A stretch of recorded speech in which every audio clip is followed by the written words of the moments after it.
Welcome to episode 26 of the Free Spirit Academy podcast with certified eating psychology and binge eating coach, Melissa Riccardi. Free Spirit Academy is about you being fully you. My name is Randy Moss, and I'm an eating psychology coach and Kundalini yoga teacher, bringing you conversations about freedom. Largely from rigid diets and painful body image, but ultimately it's about the freedom to be yourself. This is about honoring our own bodies and our purest self-expression. Welcome to the podcast.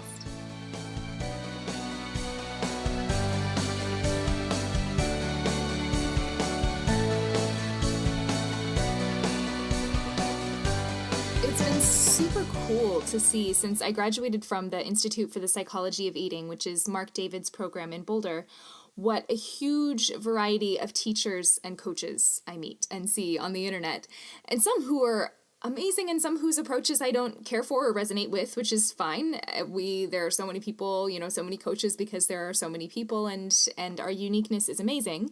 But everybody has their own focus, whether it be on weight loss or intuitive eating or emotional eating. But today's guest is somebody who feels like a true sister in this eating psychology coach community. Our perspectives are so similar, but of course she has plenty to share that I don't. And I'm thrilled to share her no nonsense, but super warm and loving approach to binge eating disorder with you here today. And if you've listened to a few episodes, you'll know that I always tie things up with the question, what is your definition of a free spirit? And while I loved Melissa's answer, we got to messaging about it later, and she added this. She said, if I could go back and say, kind of give myself another moment to think about it, I'd say that a free spirit to me symbolizes going back to our child selves. Children are explorers, curious observers, wanderers. They have no judgments. They see everything through fresh eyes and are amazed by everything and anything. They're completely uninhibited, unafraid to speak their minds, and unfazed by what other people are doing or saying about them. And this is what it means to me to be a free spirit. Revisiting the place within us, the person we were as children before the world told us how to be. So in today's episode, we'll talk about the comments that people, and most often I feel like women, get on weight loss, especially even when that weight loss is because we're sick on some level, whether it's emotionally or physically, and how those sorts of comments can affect our relationship with our bodies. We'll talk about what happens when you stop the bulimic behaviors, if that's what you are struggling with, and are just left with the binge eating. Why it doesn't help to count days binge-free or to keep trying to start over, get that fresh start. Why just halting the binge eating isn't necessarily the primary goal. Why we don't have a death wish out on our inner critics, and this was both of us agreeing on this, and what approach we take instead. How to balance the sort of analyzing, journaling side of the healing journey with just learning to sit and feel. Why intuitive eating is, as Melissa says, an adult's game, and very practically how to begin addressing overeating, compulsive eating, or binge eating. I hope you enjoy this episode with Melissa Riccardi. There was something you wrote once that popped out at me, and I actually wrote it down, and it was not because it was necessarily a new thing or a new idea, but because you just put it so succinctly. It was just a 2-sentence post. You said, binge eating has more to do with what you're not feeling than what you're eating. Food is the distraction. Feelings are the lottery ticket. And for someone who is absolutely certain they're just a food addict or that their issue is willpower, that's either going to be a huge revelation or it's going to sound like nothing, like gobbledygook, like they won't even hear it. So I want to know, first of all, from your personal experience and your journey, how did you realize that just trying to control the food wasn't your answer and that it was going to be more about learning how to feel? What was your process? Yes. So for me to have that revelation, it took a very long time for me to be able to come to that conclusion, because so often with the media out there, they tell you, do this and your self-esteem will go up or your confidence will go up and all of these things will change internally. And while it does maybe temporarily, while I would change my diet or change the way that I thought about food or eat healthier, it never really changed my confidence or my self-esteem. And what really did that was finding a mentor that I mentored under for 3 years. And he basically taught me how to feel my feelings that I had no idea were even there because I numbed them out for so long. Mm-hmm. I think that's really important that you said the amount of time, because I think that we tend to think that there's going to be like one fix, like I'm going to find that one tip in a magazine, or I'm going to read one book, and that is going to be my answer, and I'm just going to be done. Like I'm going to find it, and it's all going to click. But it's a process, and it's sometimes like hearing something, because we do even hear this, like you need to feel your feelings. But at first, you usually don't know what that means. And then sometimes you have to really sit down with somebody who's been through it so that they can walk you through the process. What was when did you first start struggling with food? Or was it body image first and then food? Like, what was the first memory you have of food and body being a painful issue for you? Yeah. So the first thing that I can remember is when I was in primary school as a little girl. I was probably in about grade 4 or 5, and I remember walking down the street, and this boy, which was probably a couple of years older than me, I had walked past, and he called me a pig. And it really, like you can imagine at that age, it just completely shattered me, like to the deepest level. And I can relate to that little girl now and how sad she was. You know, at the time I was very shattered, but I kind of didn't know what to do with those feelings. And I thought that it was my fault that I looked like that. And I wasn't even overweight at the time. Maybe I was a little bit, chubby at that age, but it wasn't anything, too drastic. I wasn't obese or anything like that. I was a normal looking girl. But to me, I felt like the outsider at that time. And I felt like I should feel guilty for looking like this. And the message that I got from that was that I needed to change the way I looked to fit in with other people so they would accept me, so that I could be worthy of their friendship or their love. And that, it really shook me. And I remember that distinctly, that moment. Well, and it's just really interesting because I feel like that moment would not have been so potent if we weren't already steeped in a culture that says, you need to look a certain way to be acceptable. Like there was so much leading up to set you up for that being such a painful turning point. Yeah, exactly. In primary school, it's all about, and in high school, it's all about, getting the boys' attention and who looks the most girlish, who looks the prettiest, and who develops quickest. And I developed quite quickly when I was younger too, so I didn't know what to do with that. My boobs grew quite large earlier on, and I didn't really know how to connect with that because a lot of the girls hadn't developed that quickly. And I felt like I didn't feel in my body, and I didn't feel accepting of my body because other people didn't accept it. So I didn't think that it should be accepted as it was. That's interesting that you say that now. Like I didn't feel in my body, but at that time, was that even a concept for you, or you just sort of look back and you're like, wow, I was totally disconnected? Yeah, no, looking back now, at that time, I thought that I probably was connected and I was just doing what everyone else was doing. And I thought that's just what it meant to be, in your body, just looking the best physically and not looking internally at yourself, regardless of what other people think. Right. Like making that shift and realizing like, oh, I haven't been in my body. I've been thinking about my body constantly. So yeah, exactly. Realizing what that shift actually is a huge game changer. So from that point, when did you start, or did you start dieting or altering your food in some way or going into disordered eating?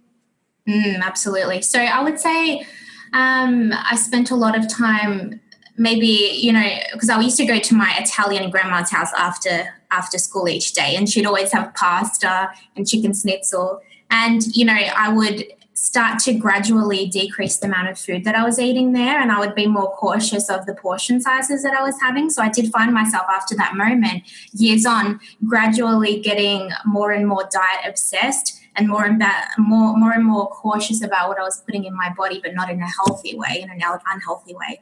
And so my portion sizes would reduce, and, Italian grandmas, they're like, why you not eat? Why you not eat? Like, and my body would gradually, it was getting skinnier and skinnier. But people were actually praising me for that. Of course, yeah. But really, it wasn't, looking back now, it wasn't anything to be praised for. And that's what I like a lot of people look at skinny people or thinner people, naturally or unnaturally, and they think that that is the healthy way, or that they look healthy, or they say, oh, you've lost a lot of weight, you look so healthy. But it's not necessarily the case. And that's something that I really, teach all my clients, and that I love to talk about because it's super important. It's like, for example, when you're sick, or, I had food poisoning a couple of months ago, and people would say, oh, you look great. But I had just literally had food poisoning. I was not in my best shape at all. Right. Well, there's this simple idea that thin equals good, or in so many ways, like morally better. Like you are better because this certain look is so prized. And so we don't look at all of the things that could have potentially led to that thinness. Like you're saying, like sickness or disorder, or, maybe you went through a breakup and you just couldn't eat, and suddenly you're getting praised from that. And that can really mess with your head, especially as a young woman. Yeah. Especially as a little girl. I mean, it really messes with your mind. You're like, okay, I'm getting praised for this, so I must be doing something right here. Yes. So I should keep restricting. Yes. Yeah. So how long did that last? And did it immediately lead to binge eating or emotional eating, or was that years down the line? So I continued on with the restriction up until I lost a bunch of weight. I didn't really find that I lost too much weight in primary school, but it was more high school that I started restricting more and more. And I restricted to the point where I was getting a lot of attention, but I was restricting so much that one night I remember it was around probably 10, 11 o'clock, and I went into the I went into the kitchen, and I just stuffed myself full of like a box of shapes. And I'm like, what the hell? Because before that I had eaten so healthy for years and I had no inkling to eat unhealthily, or in my mind it was unhealthy food. I had stuck with chicken and salad and what I classified as healthy. And then all of a sudden one night I had this massive urge to go into the kitchen and just stuff my face. It was completely like unconscious. And I remember sitting in the lounge room. It was completely pitch black, and I threw up my food. And that was the first time that I had developed bulimia. And I didn't know what I was doing. It was completely unconscious, but it was what was going on in my mind at the time. And that's when my bulimia started. So I had bulimia before I had binge eating disorder. Wow. So had you heard of people doing that before? Like people throwing up their food, or did you just sort of get to the end of it and you're like, wow, what did I do? Like at what point did that make sense in your mind at the time? All I was thinking at the time was that I had done something wrong by eating all of this food, and I thought I was scared that I was going to put on weight by it, because I had spent all this time trying to get into this gorgeous body, or what I thought was gorgeous, because I was getting all this attention, and I was so scared of losing that my first thought was just to throw it all up. I didn't really process or was conscious of anything. But then afterwards, I remember I was so numb to it. After that, I didn't even think it was bad or good. I just thought it was the thing to do, if that makes sense. And then I had continued that so I started that at about 15 years old, 16, and I continued that for a few years, up till about 22 years old. And my mum knew about it also, but she didn't really, she mentioned it to me, but she didn't really know what to do about it. As a parent, I can understand it's a bit difficult because you don't know how to handle the situation. But then I ended up stopping it on my own when I was 22 because I was scared of the repercussions. I did also have health anxiety at the time, and I was more scared of the repercussions health-wise. So I stopped it on my own, which is uncommon. Not a lot of people do. So I am grateful for that. But after I did stop it, I still had the binge eating portion of bulimia. So I was eating a bunch of food, just not throwing it up. Mm-hmm. And do you find that common in the people that you work with, that maybe will transition, whether with help or not with help, from bulimia to binge eating, rather than just working with the bulimia and then they're done?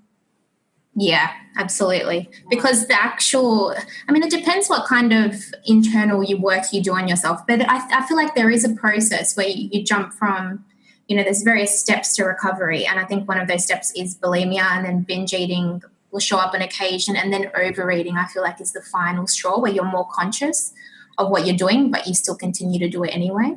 Right. And I think it's really important, especially as we're working with people, to really note that as progress. I think we can be so hard on ourselves and like, oh my God, I still do this thing and I'm not healed, Yeah, blah, blah, blah, blah, blah. But if we can really just infuse so much lightness to it, and anything that we're doing that is a step forward is such a big deal.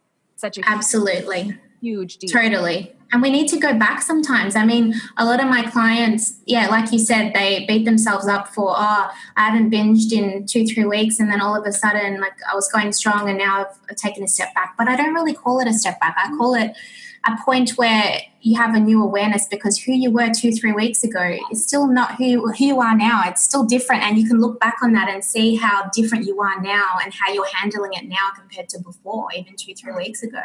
Yes, absolutely, 100%. It's never a step backwards. And it's also, I mean, it's a step forwards in when you can get to the point. And I love, love, love seeing people get to this point when they can go that period of time, the 2 to 3 weeks or whatever, and then have a binge and be like, oh, wow, look at those 2 to 3 weeks that I had. And now this has come up again. What is this telling me? Yes, and absolutely, absolutely. And when my client, I love to invite and invoke curiosity to binge eating, and just ask. I love when my clients get to a place where it's more about curiosity as opposed to judgment of the self, where it's more coming from a place of, oh, I binge, like I feel like binging right now, or even after, during, or after a binge, you're like, okay, just doesn't feel good. Something, I don't know why I binged, but obviously I did it for a reason.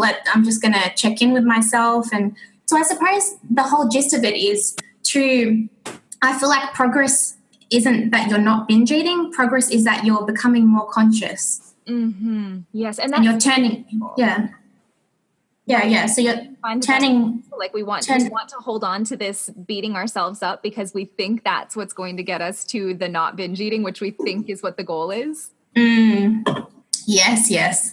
It's so hard to break that pattern, and I completely understand. Like I was like that for many, many years, where I was beating myself up, frustrated, even in the intuitive stage too. It's so easy because you have black and white thinking when you have disordered eating. So stepping out of that, it can be challenging for sure to allow for the gray areas.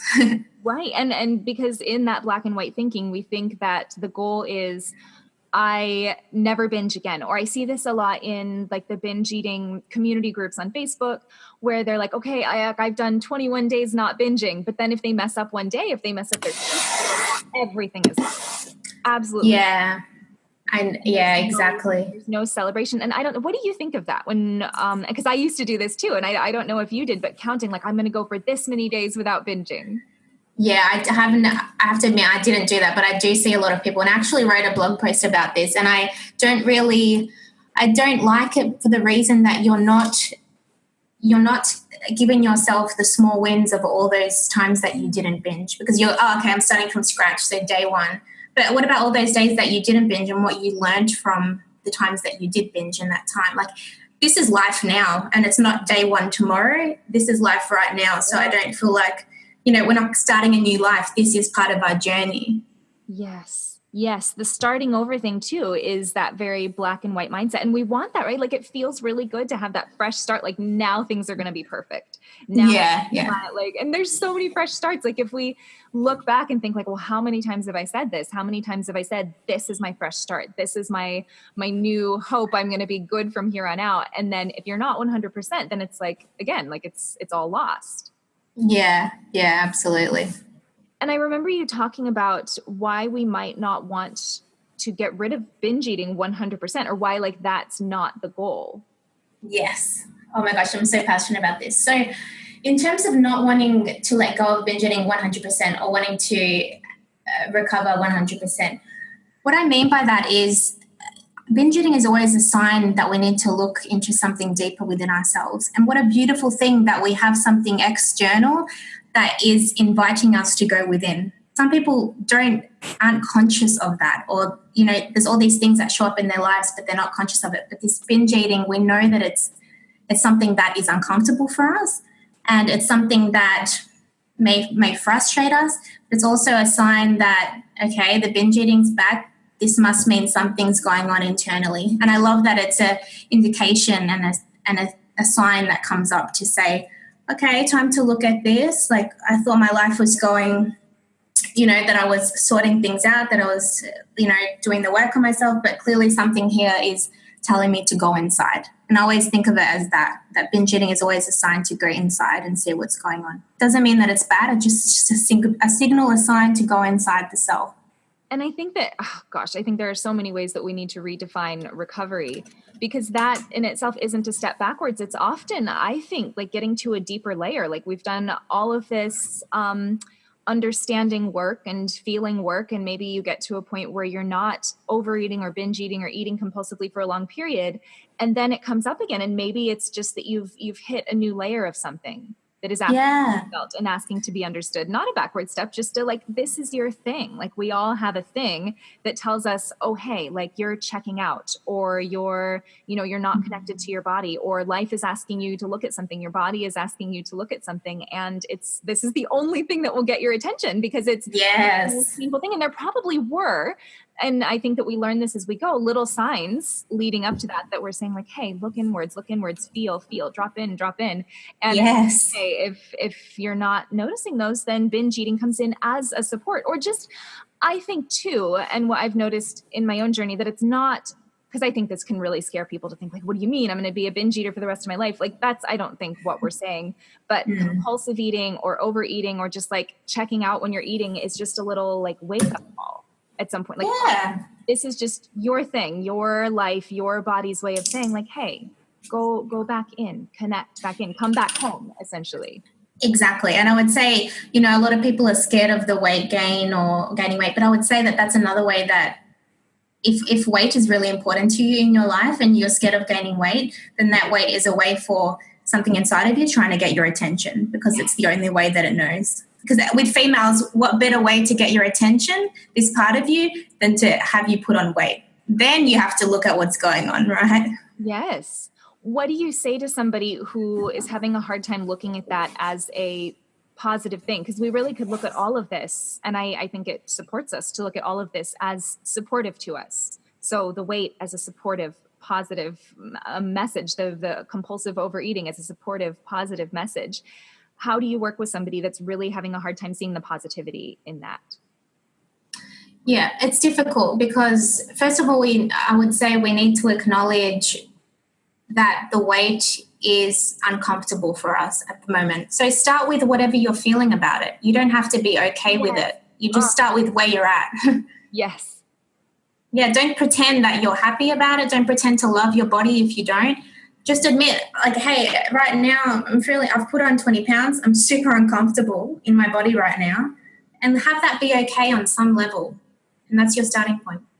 Yes. Oh, thank you so much for saying that. Because I realized as I was saying this, like positive, I say the word positive, and I'm not a huge fan of the whole positive thinking thing, because I think that's sort of just like a pretty gloss we put over things, and we're like, look, I'm being good, I'm being a positive thinker. And I think that goes back to just this black and white, good, bad, right, wrong way of being. I don't think it's useful just to be like, everything is positive and everything is good. But if we can just, I think the positivity is simply settling in, like you said, and just being like, okay, what's here? Yeah. I'm really not liking this situation, and I'm going to settle into that.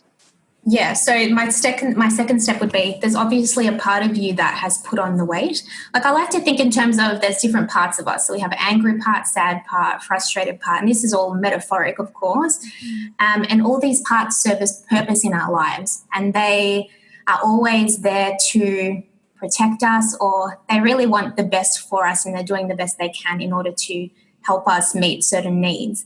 And so I would say there's a part of you that's put on the weight, and then there's a part of you that is frustrated by the weight. So what I like to do is have those parts speak up and go inside and say, okay, frustrated part, like what's going on? Or the part of you that's put on weight, like how come, what's going on? And treat them like children, like inner children, that we're trying to listen to both sides and negotiate. First of all, figure out what both those needs are. And you'll notice that usually two opposing parts of us, they're actually wanting to get the same need met, just in different ways. Whether it be, for example, attention, like, oh, you're not giving me attention, so I put on the weight. And then the frustrated part wants attention too, and it thinks that the way to get attention is to be skinny. And that's why it's frustrated at this part that's put on weight.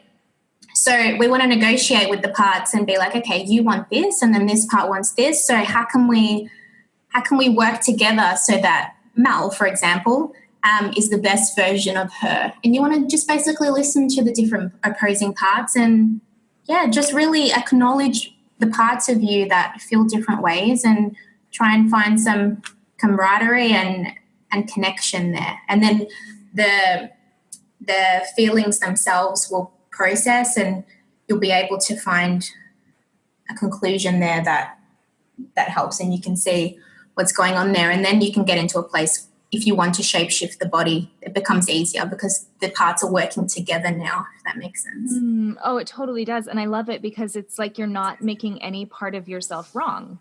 No, like I really dislike people that promote, just tell the inner critic to go away, or I'm like, no, obviously there's a part of you that needs your attention. Why are you telling it to go away?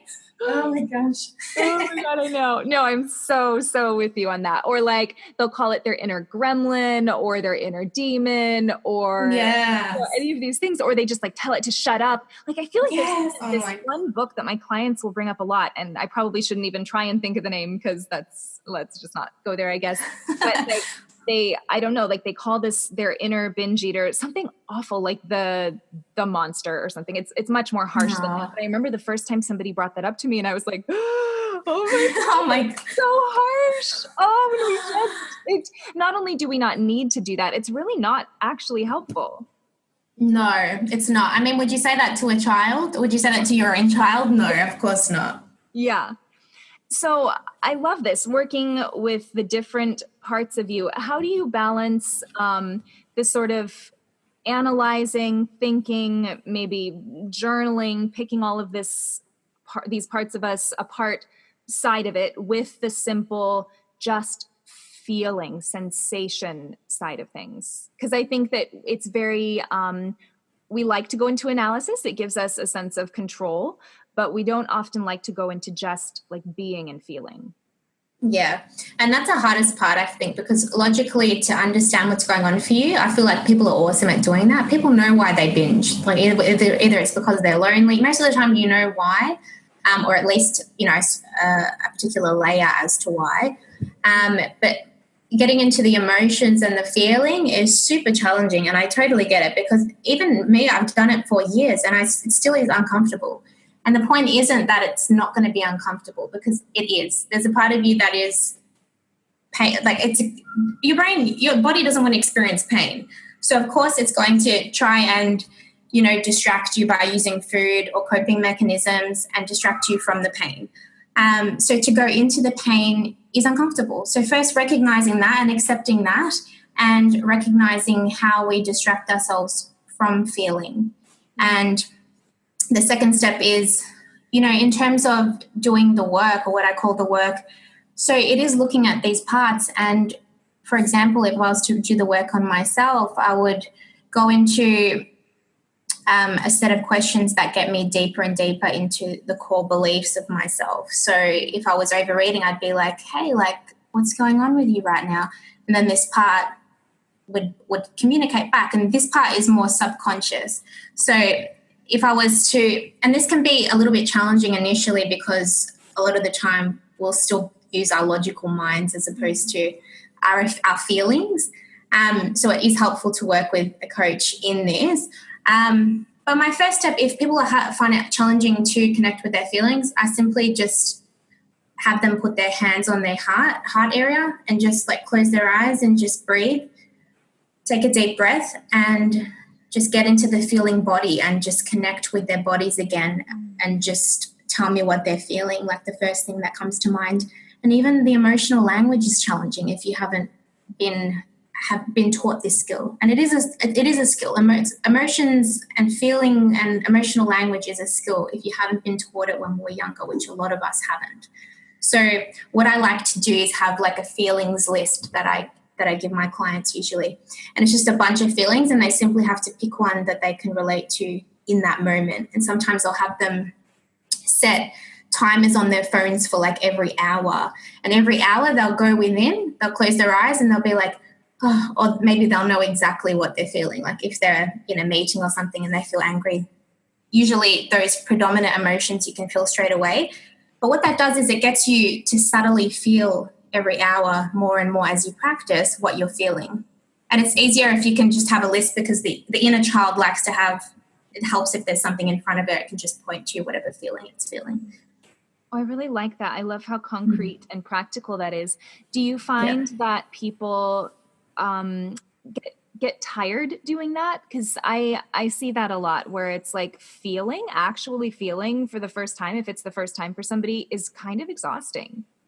Yeah, exactly. It's exactly like, it's because you're using your brain, right? And especially emotionally, if we haven't used that muscle before, then it can become draining quite quickly. And I know when I work on myself, if I work on myself like into a deep core feeling that I've been feeling, then yeah, I'll like fall asleep after it. So it's totally normal. Yeah, It yeah. means that things are going on in the brain also. New circuits are being connected, new beliefs. Yeah, so it's awesome. It's a really good sign that things are shifting for you in your brain. I think that's important to say too, that like something is actually happening here, because I think that it's easy to say, well, just sitting and feeling and being, I'm not doing anything. And so we feel like we're not working hard enough, or then to fall asleep or to feel tired, we think that we're weak. Like we're just so used to beating ourselves up because we think that's the only way we're going to move forward. Yeah, exactly. I think that the way that that my mentor taught me that that there's a shift happening is when you notice when you're there for yourself and you meet your own need. Like for example, if a part of you wants attention, then I'll say, oh, like, how can I give you attention? What is it that you need from me? And it can be like, oh, I need a hug. So then I metaphorically give myself a hug, and I imagine like my big arms cradling the little girl in me. Or maybe sometimes I'll physically do it with my arms and I'll just hug myself. Or also it helps maybe to have a teddy or something that you can hold in front of you, and that you can communicate to and pretend that that's your inner child. And then you can turn it around and hug her. So it's something physical, because sometimes people aren't the best with using their imagination. They're more tactile and they need something to hold. So sometimes that can help also. But yeah, when that need is met, you'll notice a slight shift in your emotions, and you'll notice that when that need is being met, that you feel much better, and there's that shift there. You go from feeling maybe frustrated that the inner child was feeling before to now feeling held and safe. Yeah, that's how you notice.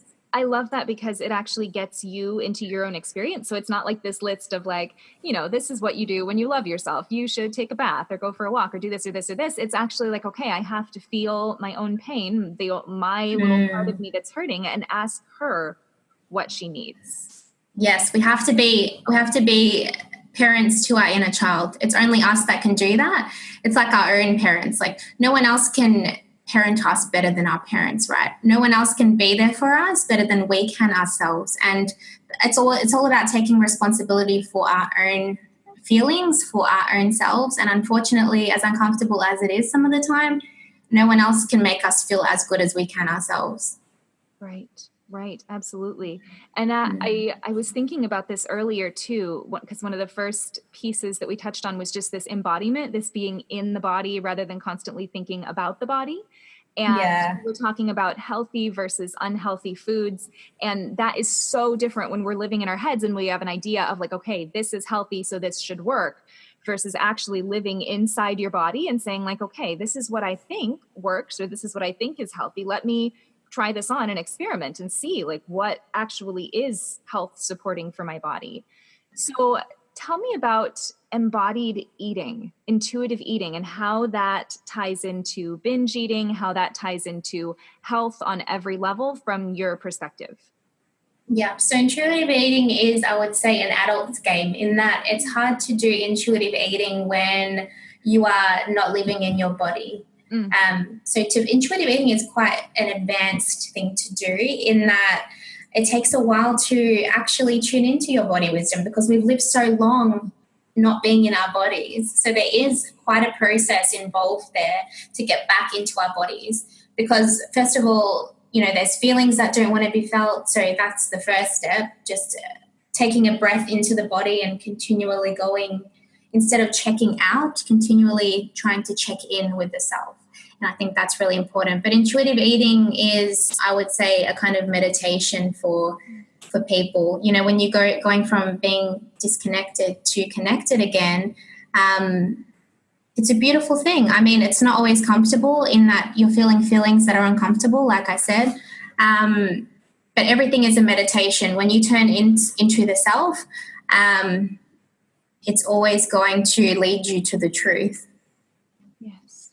And it's interesting too that you said when we're practicing being connected or connected again, I think that a lot of us maybe have never been connected. So it's particularly challenging to figure out, what does that even feel like?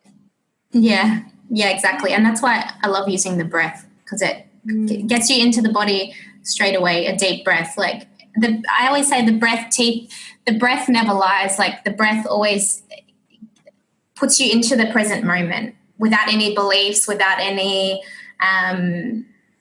any toxic beliefs that you have about yourself or presumptions that you have. It just brings you into the present moment. Yes. Yeah. And I think that's where we need to continue coming back to, because like you're saying over and over again, this takes so much time. I think there's this idea that, like we switch from diet to diet. Like, okay, I'm doing this diet and this is how it works, and I'm just going to do this. Then we go into intuitive eating and we bring so much of our diet mentality into that. And we think like, okay, well now I'm an intuitive eater, so now I should just be good at this. But it takes so much time.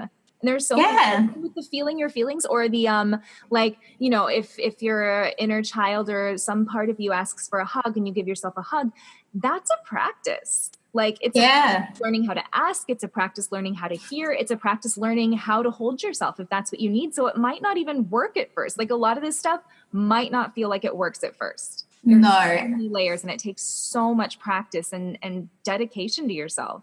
Absolutely. And also just patience with yourself, because there's obviously ways that you get your need met currently that aren't healthy, be it like food or other people.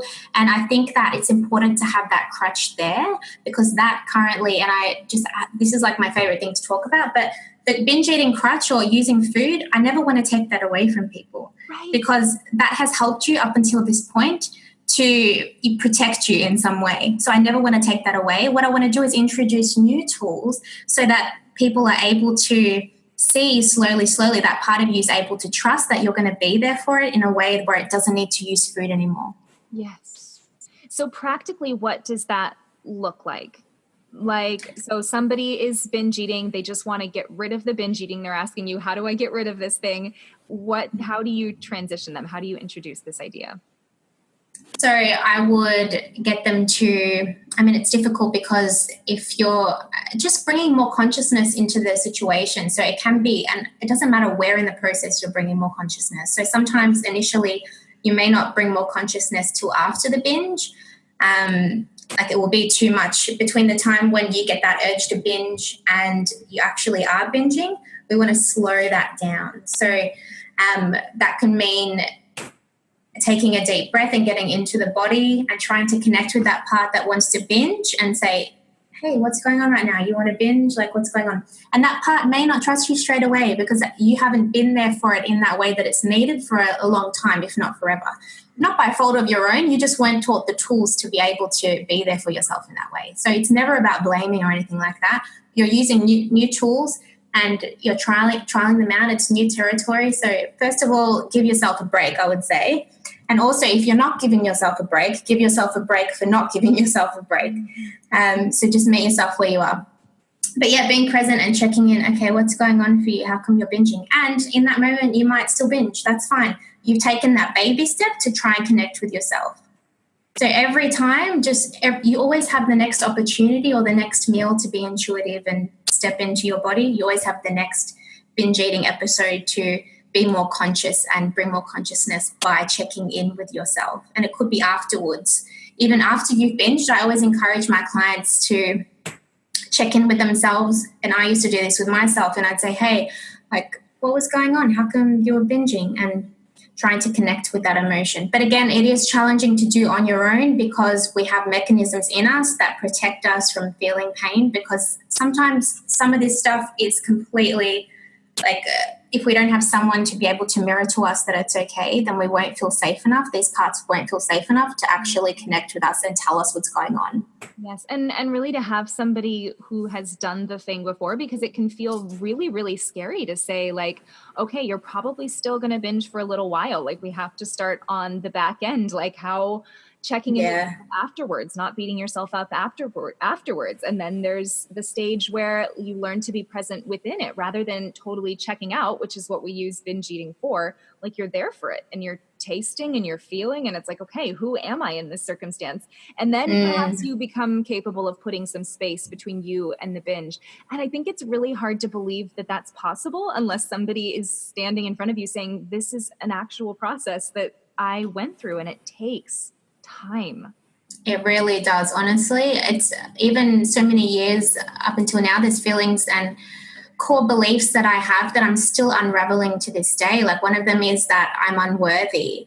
And it doesn't mean that I always feel unworthy, but there's certain triggers that sometimes they'll trigger me into that. And I'll know that I still have a little bit of work to do. And it's like chipping away at a stone or, you know, a version of you that you want to create. Like all these things are leading you to that. And it's important that we work on these blockages and not see them as ways to, as things that are getting in our way, but things that are actually leading us to where we need to go and where we want to go. Right. And I think with this, again, going back to the good, bad, right, wrong sort of perfectionist thing, and even like the self-help world tends to be the same way. Like we're going to get there someday. But like you couldn't have looked at the unworthiness piece if you hadn't looked at these other layers first. And if you hadn't worked your way through the bulimia and then the binge eating and then like learning to feel the feelings and the sensations in your body, like this is your next layer. It doesn't mean that you haven't done so much already. Yeah, absolutely. And I feel like that's where journaling is great because it shows you where you were like a year ago from now. And I wish I did that when I started because I actually haven't. But you do realize because you progress slowly, like you don't become a different person overnight. If you did, that would be a bit scary, right? Yeah. If you're a completely different person. So that's also why these things and these behaviors take time to shift because that would be like a personality disorder. It would feel like, and we would lose our sense of identity. So it is important that these things take time in that way, and it's quite healthy for them to take time and for new circuits in our brain to rewire, new connections, new behaviors. We want that overnight shift, right? Like that lose the 10 pounds in 10 days or do this and you'll be done with your binge eating. Like we want that whole lifestyle overhaul because in general, when we're dealing with this, when we're in the muck of it, we're so miserable and we just want like anything that is the opposite of this. But really it is the baby steps, that feeling 1% better or 2% more understanding of what's going on. Like that is really the sustainable thing. Yeah, and that's where the big perfectionist attitude comes in. And that's where I would look at how come you need the results today? Like what's important about that? Yeah. And I would inquire specifically as to why you need results straight away. Because I've come to the point now, and as a part of me used to always want results straight away, whether it be like personal development or to be a coach even. And yeah, we need to look at why, like for myself, the reason that I wanted it straight away was that so then I would feel worthy of it. And so I would be an expert and people would give me attention and all of that sort of thing. So yeah, just being curious about the self and why we do certain things and why we are attracting certain people and just, having more of a curiosity about our lives as opposed to a judgment about our lives. And curiosity, it's just so soft. It's so soft. Yes. We're used to being so hard. Yeah, so good, so good. It's so challenging though at times, and I totally get that. But if we can just remind ourselves, I suppose. Right. And now I'm sort of thinking about self-love. And as this stuff comes up for you, I mean, I get the sense that this is not any hindrance to you being able to say, I love myself. Like, so now this piece comes up that, oh my gosh, I feel unworthy. And that's what this whole thing has been about. And you're able to look at like the coaching journey and all of this, but that doesn't mean like, oh my God, I don't love myself, right? It's like, oh, unworthiness. Like, what are you here to tell me? Yeah, exactly. It's just another part of yourself that you get to know, I suppose, which is beautiful. It's like an unraveling of a part of you that was locked away that didn't get a chance, like you haven't known yet. It's like a new aspect of you, and then I get to connect with that part and say, oh, okay, how come you're feeling unworthy, and like what's going on for you? But the only way that we can do that is if we don't have any judgment for us feeling that way.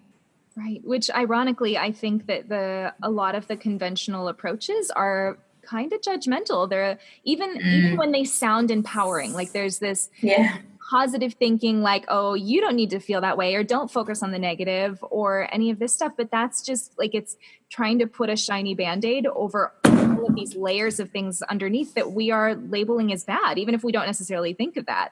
Like you could have potentially gone the route of like, well, unworthiness is not empowering, so I'm just going to be an empowered woman. But that's not love, because unworthiness is a piece of you right now that's not completely understood.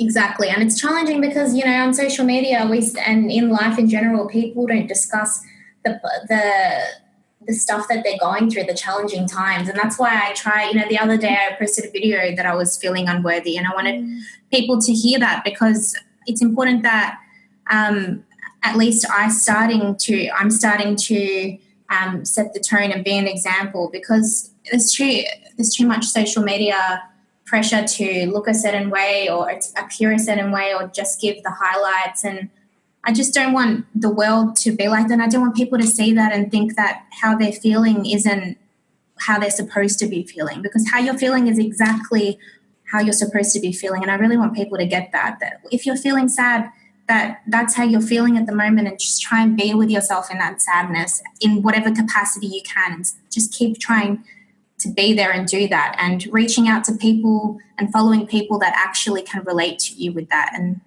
just unfollowing people that don't make you feel good.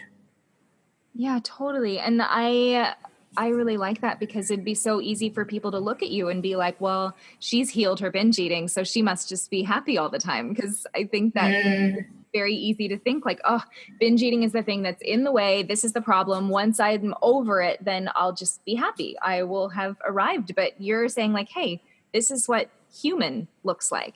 And I think too, when we don't have any experience of just being able to be kind to ourselves in any sort of lightness, because it's like, oh my God, what do you mean I still have to feel sadness? Like, it's not that. You get to a point where this stuff, it moves through you because you're not resisting it. And it's not the heaviness that like sadness can feel like when you're just in resistance to it all the time.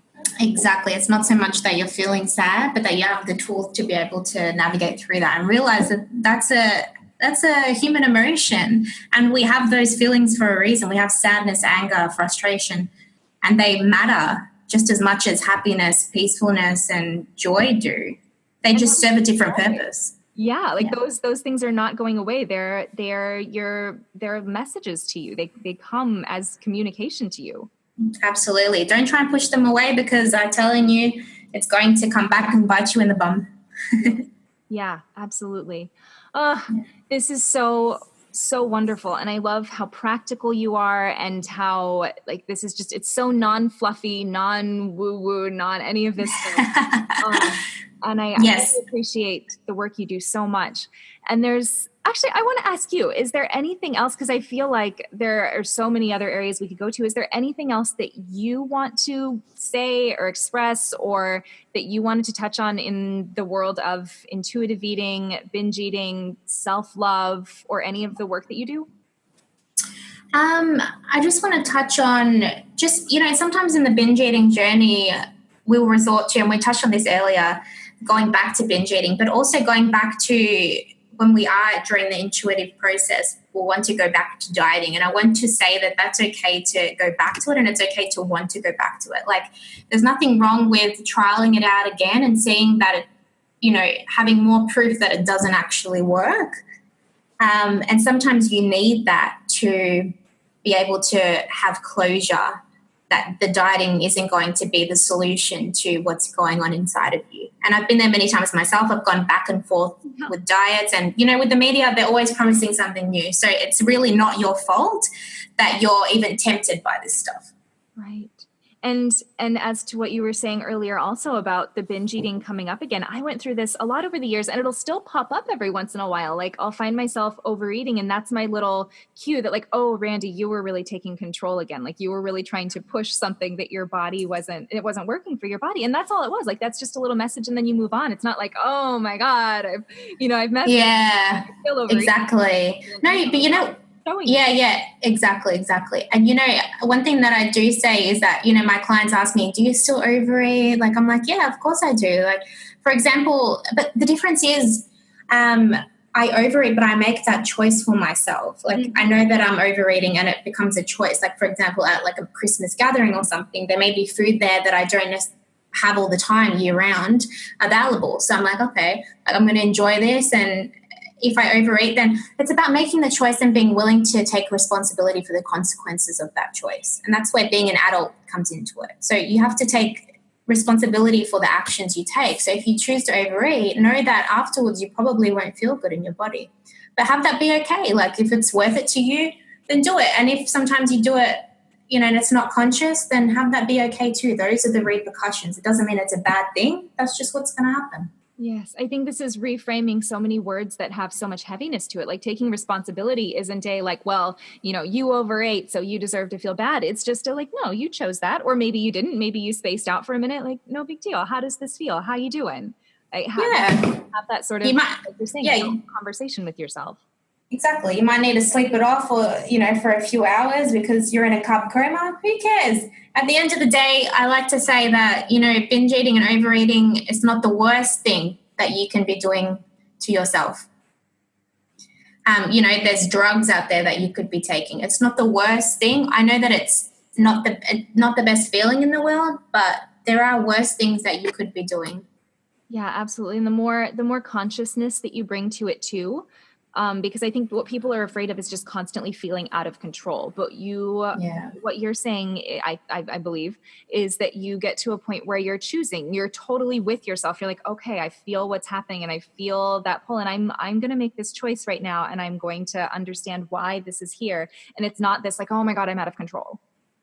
Yeah, exactly. And also realizing how little control we have. Like we think we have so much control over our health, over our bodies, when really we don't have that much control over our lives. And I think that's a really big thing to admit to ourselves on an emotional level.